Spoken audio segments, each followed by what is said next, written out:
Welcome to Kenton's videos. Enjoy the video. In this video, I will explain how to play Roblox on multiple accounts at the same time. First, let's understand the core concept of running multiple game instances. We will explore two primary methods, using virtual machines and employing sandboxing tools.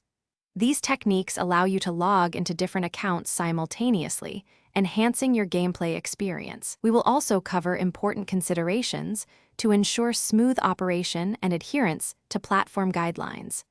Get ready to master multi-accounting.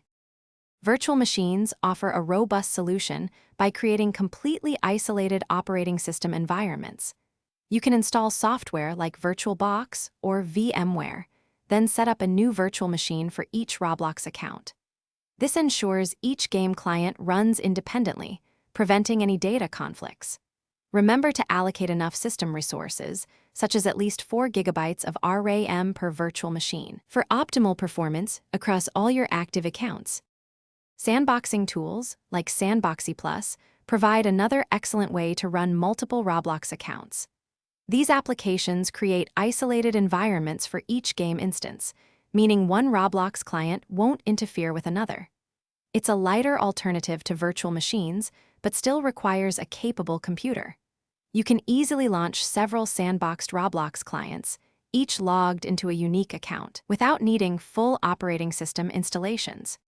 To ensure a smooth multi-accounting experience, your computer needs robust hardware. Aim for at least 16 GB of RAM and a powerful multi-core processor. Consider using a virtual private network, or VPN, to assign different IP addresses to each account, which can help prevent issues. Always review Roblox's terms of service to understand their guidelines. Responsible management ensures a fun and fair experience for everyone involved. Thanks for watching. Consider subscribing if we helped you.